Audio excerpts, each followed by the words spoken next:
started the recording, Lucas. Thank you. Appreciate it. All right. How many of you remember the sermon last week?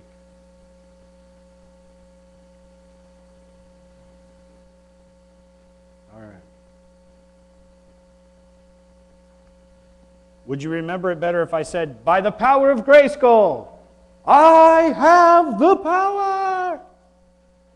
I got the motions down and everything.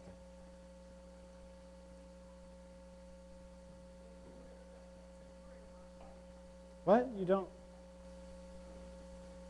All right. Well, He-Man is available for you to watch and understand the reference. And there was a reason that Josh brought it up, and it's not the only part that stuck with me. I just want to be clear. I listened to the whole sermon, and all I heard was He-Man. I was like, yeah! No. As Josh was talking about last week, James here is in the process of talking to his fellow Jews,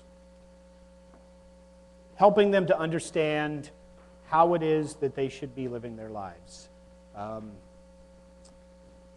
helping them to understand how to react with the pressures that they're under. Does anybody other than a few people understand why he was even writing this letter? Do you understand what was going on with the Jews, especially the Jewish Christians? No, precisely the persecution, Mother. They're being persecuted. There was a reason that he starts out to the 12 tribes scattered abroad. Why do you think they were scattered? Jerusalem was not a great place to be if you were a Christian. For one thing, Paul didn't have to go far to find you. He was Saul at the time. But there was a lot of persecution going on. And it wasn't just the true Jewish people seeking out these Christians that were blaspheming. It was I don't know, from all different sides. You ever feel like that? Like you're just getting it from all different sides. The government's coming after you because you didn't pay your taxes. Or your landlord's coming after you because you didn't cut a shrub exactly right or mow your lawn. Your friends are all hassling you because they don't like something that you did. You can't seem to catch a break. I've had a couple of those days. In fact, this last month has been just one thing after another. And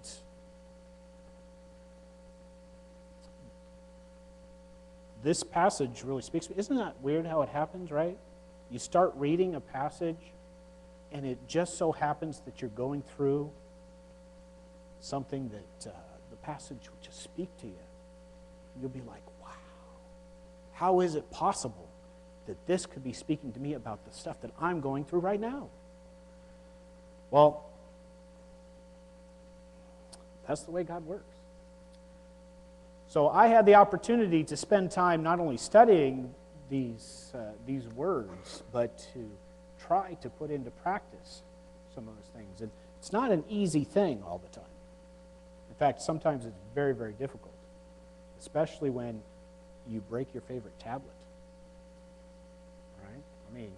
All these other things I could take, but come on, my tablet? But even in that, God provides for opportunities and use of things. So let us go ahead and take opportunity to read from James and then talk about these words and to put them into context for us for our lives. So we're in chapter 5 of James. And I'm going to start in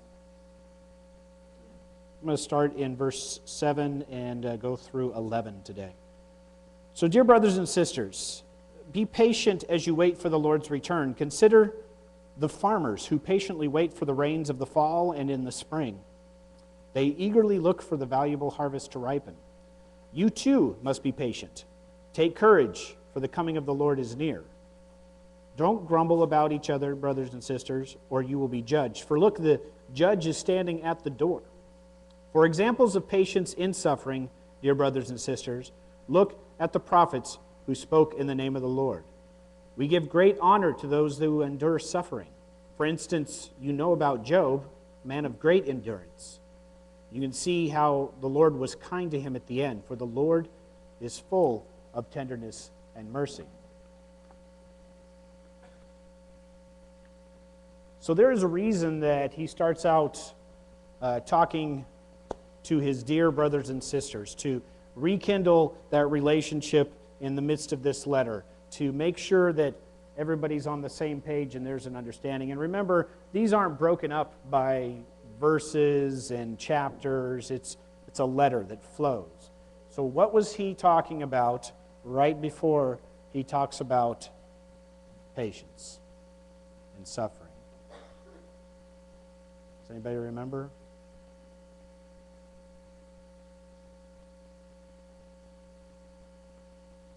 So you may be familiar with James chapter 5. Look here, you rich people. Weep and groan with anguish because of all the terrible troubles ahead of you. Your wealth is rotting away, and your fine clothes are moth-eaten rags. Your gold and silver have become worthless. The very wealth you were counting on will eat away your flesh like fire. This treasure you have accumulated will stand as evidence against you in the day of judgment.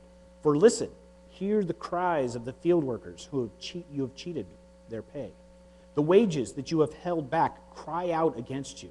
The cries of those who harvest your fields have reached the ears of the Lord of heaven's armies. You have spent your years on the earth in luxury, satisfying your every desire, and you have fattened yourself on the day of slaughter. You have condemned and killed innocent people who do not resist you. Dear brothers and sisters, be patient as you wait for the Lord's return. There's a change in tone right then and there as he spends time condemning those that would persecute, those that would look down upon, withhold wages from, literally put to death innocent people, all for the fattening of their own purse strings, all so they could enjoy all the benefits that life would give you. Then he reconnects and says, brothers and sisters, this I tell you, be patient. Be patient, because the Lord is returning. So what is the call to be? We've talked long about the use of the word patience here. Now this, I really would like you guys to respond. What does patience mean in this context? Thank you. Thank you. And there is a Greek word that is associated with that is a combination of two separate Greek words, and now it's our favorite time where James mispronounces ancient Greek. Macrothumia. I actually did that one right. Praise God. So that is the combination of two different words combined together, meaning long and anger, suffering, combined together. So this is a different type of patience or endurance, as we understand. In the beginning of James, we are called to have endurance, though we face trials of many kinds, knowing that the testing of our faith will produce perseverance.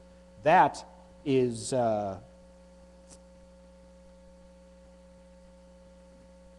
hupomone. I told you I'd mispronounce one. All right. It's a different kind. It means to bear up under trials. So it still has the same kind of connotation to it, but this is specific. So he's talking to the rich people, smacking them down a little bit, and then he turns to his brothers and sisters and he says, listen, endure, suffer long, because you know that the Lord is coming soon. So what is the reason for them to endure what is happening to them? Because God's coming soon. Now, this may be difficult because when we look back at it, okay, this was written, and now it's 2015, and the Lord has not appeared to have come soon, right? Because our definition of soon, I would assume, is not, a couple thousand years, a couple hundred years, right? Your definition is probably a little bit more compact than that. But when you think about it,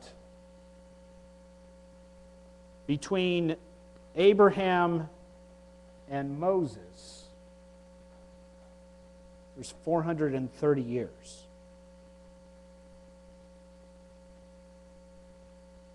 There might be a little bit longer timetable than we're used to understanding. That's something to keep in mind when you're like, well, wait a second here. How can he sit there and say that it's happening soon when it hasn't happened yet? We're dealing with time frames that we're just not capable of holding in our hands. We're not capable of fathoming length of time. To us, eternity seems like forever. But eternity is like a drop in a bucket. He brings forth the understanding of farmers. We have a few people that garden, but I'm pretty sure none of you are farmers. Some of you grew up with farms, right? Right? Okay. Got a couple of those. So, the farmer plants a seed. And while that seed is sprouting, while it's growing, while it's starting to produce its fruits, be it grains of wheat or, whatever, be it olive trees producing olives, what have you, there's this period of time where it doesn't really appear that anything is happening. Right? It takes a while. It takes a long while in our perspective. You plant something, and then 6 months later, you start to see something maybe. And if you're lucky and you're producing something that produces quick, you're planting, wheat, for example, as opposed to, say, an apple orchard or a plum orchard. I mean, if you're planting a plum orchard, you're going to have to wait a little bit before you get any fruit. 2 to 5 years before any fruit is actually produced on a plum tree. So, the farmer understands that there is time in that element. There is an opportunity for them to wait upon the seed to do its thing. So we are called to bring to mind and consider the fact that they patiently wait for these things, understanding that they eagerly look forward to the valuable harvest. So not only are we supposed to long suffer, be patient, but we're supposed to look forward almost anxiously for the Lord to return. We've discussed this in Bible study. How is it that you can have patience but yet eagerly await at the same time? That's something that you'll need to figure out how you balance that out. And just in case that wasn't enough example, he brings forth the prophets. How many of you know of prophets that were listened to immediately? That were welcome in their own home. That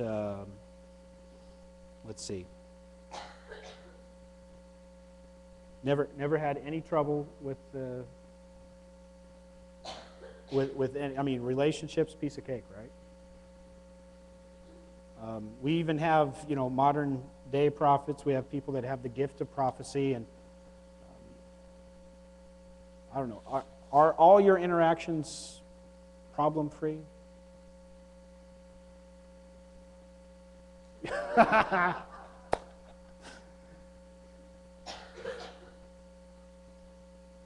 But I'm asking these people, I guess. See, those people that have the gifts of prophecy, they can expect a little irritation with them at some point in time in the conversation. And believe it or not, it is they that have to suffer through people being irritated with them. Prophecy can destroy a relationship, but it's never from the prophet's side. It's from the people receiving the prophecy. The prophets can be killed. We don't really do a lot of that this day and age, so I'm pretty sure they're not worried about us rising up against them and killing them or anything. So, live in squalor. Not feel welcome in their own home. Have difficulty making friends. We're a relational type of people. These types of things are what, as humans, we crave. To have a family, to have friends, to have a deep relationship. And that's difficult when you're a prophet, because you have this need to make sure that people hear exactly what it is that they need to hear. And people have issues with that. We are also brought forth the example of Job. Job, so rich. He had everything you could ever want. Beautiful family, flocks upon flocks of animals, beautiful house, beautiful wife. All of these things, he was blessed among the blessed. And systematically, one by one, he had some really bad days. Every single thing that he had, that he was blessed with, was taken away from him.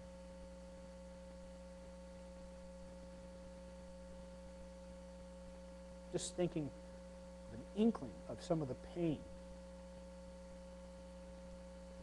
We're not talking just mere possessions. His family was taken from him. His children whom he loved. His wife. Everything stripped from him.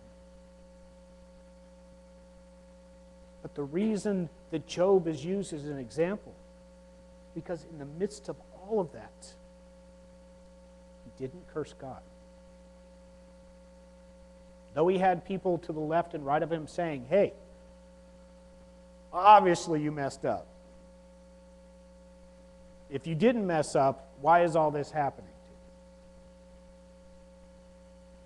to you? You either need to admit it or you need to blame it. Through in the midst of all of that wisdom,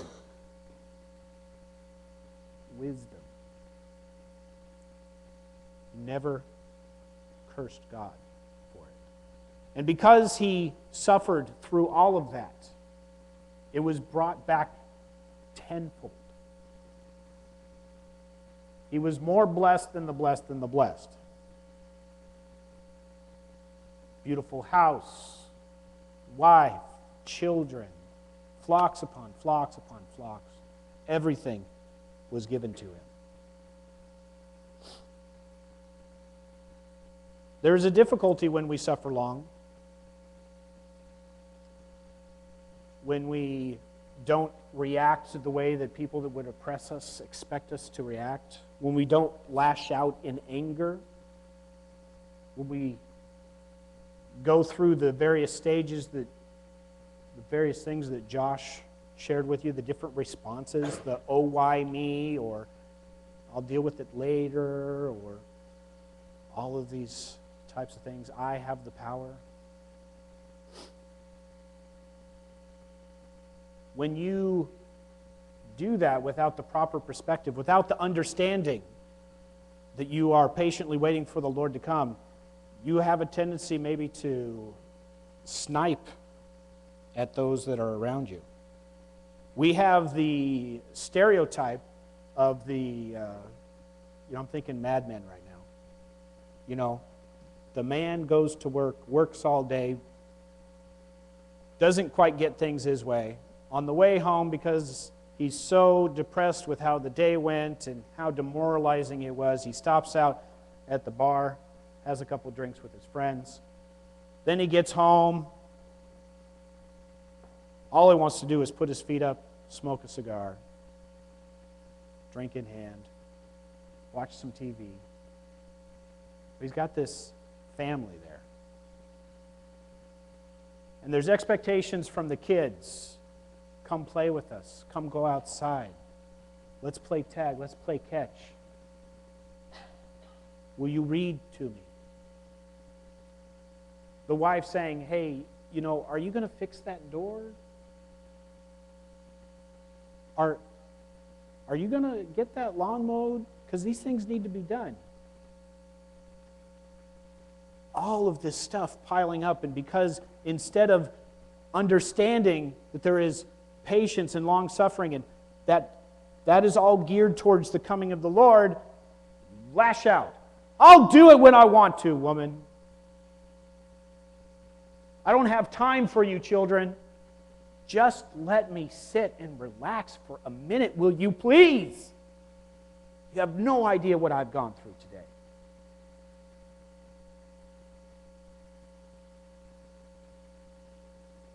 James says, don't grumble about each other, brothers and sisters, because if that's the way that you're going to react when you deal with all of these things bearing down upon you, if your refuge is to lash out because you feel helpless, because you don't have a proper context,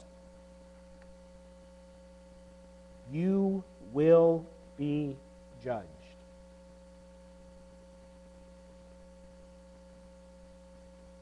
The judge is standing at the door. We have a way that we're supposed to treat each other. And sometimes when everything seems to be going down the toilet, we lash out at those that are right there being flushed with us. Because that's the only way that it feels safe. Don't fall into that trap. Don't forget that we are patiently waiting for the Lord to return. It's not just patiently waiting to patiently wait. To wait.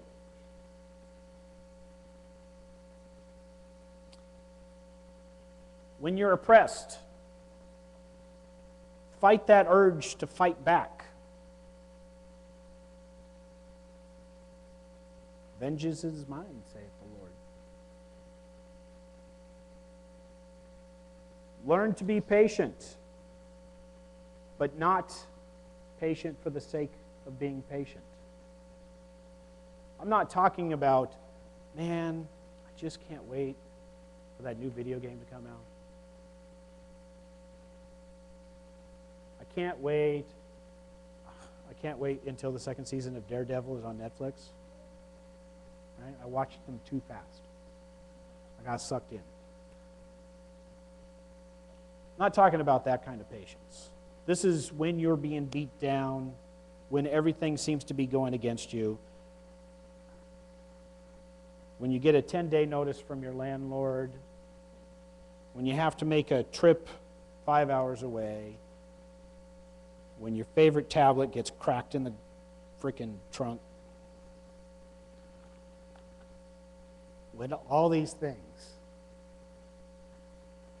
come down upon you, there is a proper way to react. So here's my question for you today. What is your understanding of long-suffering? We all have certain levels. Hopefully we have some kind of a base understanding after reading through James a little bit. What is your understanding of long-suffering? Second of all, why are you long-suffering? Why? And third, What are those things that you are patiently waiting for?